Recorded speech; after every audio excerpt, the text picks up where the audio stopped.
and the U.S. states, so you can keep your schools and hospitals and police and firemen and basic services going. Cap and trade. They're having Schwarzenegger announce in an extra legislative fashion, here's Associated Press today, that power-hungry TVs will be banned from store shelves in California. They're going to put taxes on other ones. They're going to tax medical care. They're going to tax anything with a carbon dioxide footprint. Other states are adopting it through federal regulations that are outside of law. They said health care wouldn't pass the House. It did. They're now saying cap and trade wouldn't pass the House. It did. They're still saying, Dianne Feinstein's still saying, in the next month, by mid-December, they're going to bring it out for a vote. But then Inhofe and others are declaring the death of it. I don't want to quote Mark Twain out of turn here, but rumors of my demise have been greatly exaggerated. I mean, they're implementing it through the bureaucracy to begin with. Europe's implementing it. It's already happening. I mean, certainly the momentum is shifting. The fraud's coming out. The polls show that the people aren't bamboozled anymore. Al Gore's being exposed for, doctoring data and all this fraud. But still, it's a great danger. But you were saying when I first talked to you today, before you went live, that you do think it's in trouble. Now the Copenhagen managers are now saying at the UN headquarters, as you know, on Monday, that, okay, we may not get it passed this year, kind of like the Lisbon Treaty. Give us the bottom line, Webster, in about 4 minutes on cap and trade. This is really also another imperative task for all of us, is to torpedo, to stop this Copenhagen conference. This is a monstrosity. There's nothing good about this. This is not like healthcare where there really is a problem and you really ought to do something, but the question is what? In the case of global warming, it's a complete fraud. The best thing is do absolutely nothing. Therefore, we want gridlock.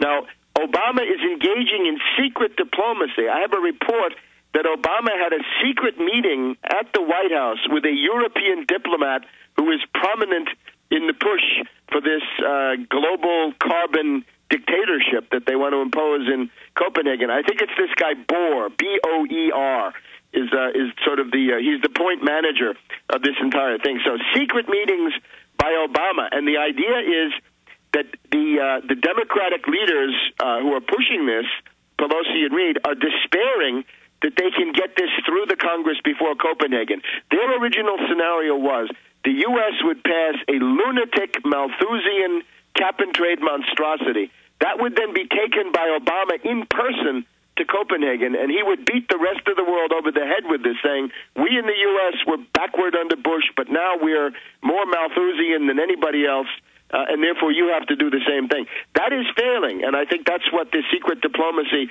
with Obama was about. We also have Der Spiegel, right, the great German news magazine of the liberals, and they're saying Obama has fallen short. He's really betrayed his promise to go with a binding cap and trade for the world at Copenhagen. Now, part of this has to do with the fact the Chinese have said no, no, no, right, Boucher, and the Indians have said no. There's even a fight between the Indian environmental minister is fighting with these quack scientists in the U.S. about whether the glaciers in the Himalayas are shrinking or not.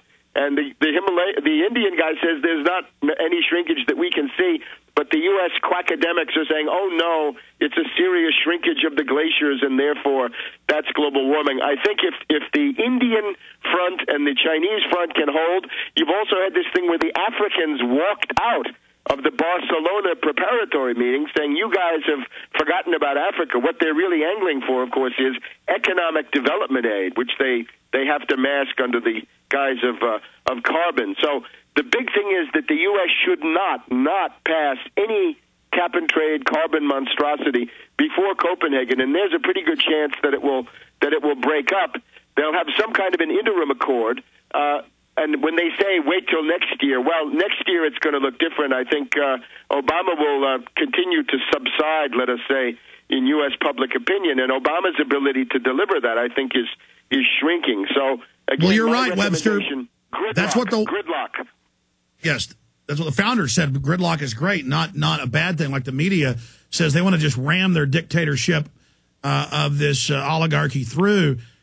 But looking at that, the White House admits, and the UN admits, and they all put out press releases saying, we're desperate.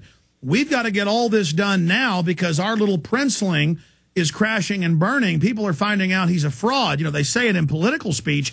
And I remember how astutely you pointed out that Obama had 100 to 200 days maximum before the fact that he was the maximum puppet and a betrayer of everything he said he was going to do was exposed.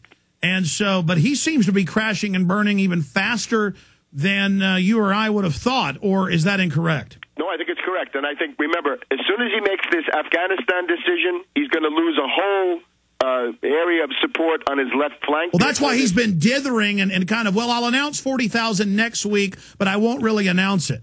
Well, that's that December 12th Lafayette Park protest. Here's another one, though. This mammogram question. That group, this U.S. board that put out this mammogram monstrosity, that is a death board. That's a death panel. Because they say women should not have mammograms until they're 50 and then every other year. That has one name written all over it, Peter Orszag. Peter Orszag, the head of the Office of Management and Budget, has been waging a personal crusade against tests. He hates mammograms, MRIs, CAT scans, nuclear stress tests, PSA. You name the test, Orszag wants to take it away. This is very concrete, and there's a lot of women who are center left, you might say, in mentality, who now realize that what Obama is really into is a threat to their lives in the name of balancing the budget so we can have bigger and better bailouts for Wall Street through guys. Well, Webster, that's the issue, is that they set up these panels. It's in the bill.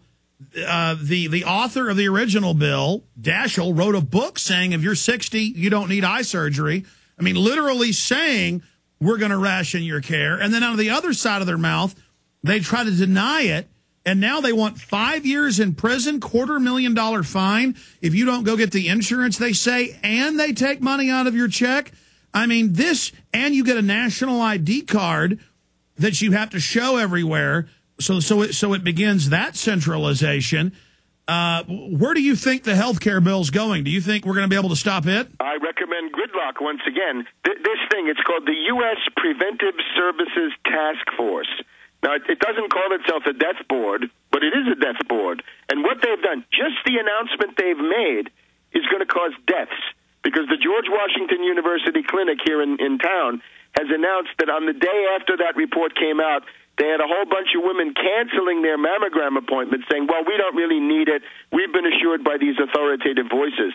This means Orszag went to Rahm Emanuel, and then they both went to Secretary Sebelius of HHS, saying, look, we've got to get some action. We've got to cut down these mammograms because mammograms lead to biopsies. And if you've seen the members of this board, there was a woman called Gregory, Dr. Gregory, who was on Anderson Cooper on CNN, and the other woman from the board. Anyway, there are a number of them that have been on television.